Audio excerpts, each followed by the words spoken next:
Back with Sebastion, is that it? Sebastion. Sebastion, I have one other question. Yeah. They defaced the 9/11 statue. When I say they, it's a generic they. I don't know who did it, but some people from this crowd. Oh, you don't know that. That's an implication. You don't know that. Okay. Do you think that that's a correct thing for them to have done, and would you be a part of helping to at least clean that statue up? This is the first time I've heard anything about that. What you have to understand about a movement, one that doesn't have a leadership, is that anything can happen. You know, hear me out here. There's a journalist called Chris Hedges who 2 days before the Berlin Wall fell was asking the organisers of the biggest political movement against the Berlin Wall what they thought was going to happen. They said within a year's time we will have free passage through the Berlin Wall. 2 days later, the Berlin Wall was gone. Well, let me ask you one more question. Yeah. So we don't know who did it. Yeah. We can assume, we can try to assume whatever. Would you be willing to help clean that statue up with a bunch of people here? Me personally, I have a role to fill. I sleep in this place. Right. I look after the people in this place. There's homeless people, there's people who need support. I'm a Christian. I'm here to create peace and justice. So you're not looking to hurt the people from 9/11 that live in New York City? The people who were hurt in 9/11 included the Arabs and people across the globe. The people who died in America were a very small proportion of the people that were hurt by 9/11.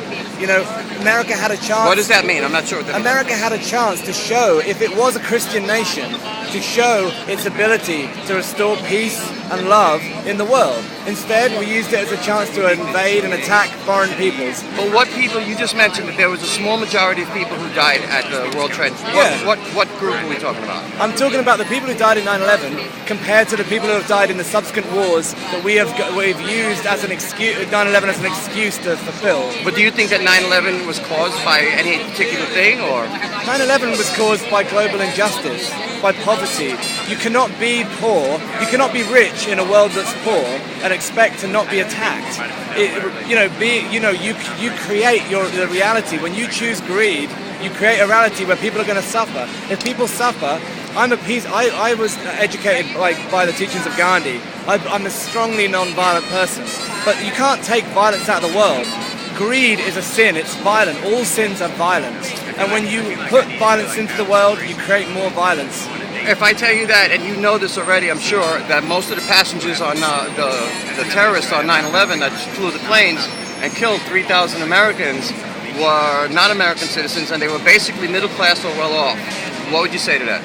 I would say I have no comment as to what causes disharmony in the world. I know that the American government has been enforcing free trade around the globe for generations. It's been using the elite and the upper classes of countries to basically steal the wealth from the underclasses. All right, one more question. Yeah. Who's the elite? Who's the elite? Anyone who basically believes that power over people is acceptable rather than power between people or power within. You know, there's three types of power. The power that you have as an individual, the power you have with joining with other people, and there's the power over other people.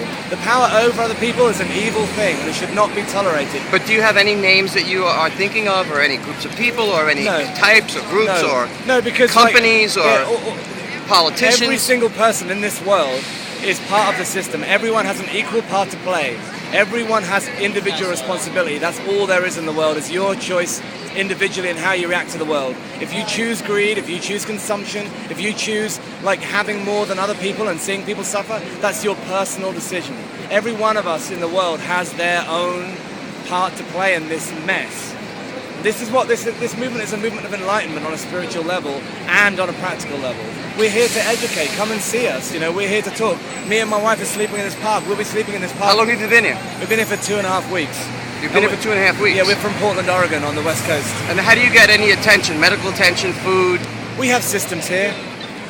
You have to understand that this movement is not a movement of some radical left-wing people. Most people in the city, including members of the police force, understand that we're trying to do something to help the ethics and the kind of, the corruption in this country. So basically, we have support. We are not unsupported. And in fact, I feel incredibly supported. Otherwise, it would be miserable here. You know, it's quite hard when it rains and they won't let you put tents up. You get wet. But the people coming up like you and giving us support is basically what keeps us going. So we thank everyone. What caused the corruption? What do you think that caused the corruption here in the States? Sin, not the system, not capitalism. Yeah, it's capitalism. No, I'm not going to speak. Excuse me. I'm not going to speak out against an ideological system. Capitalism and socialism, they're both utopian systems. A utopian system is basically one that relies on the perfection of individuals in order to work. Now we know that power, no matter what ideological system it is attached to, is going to corrupt. So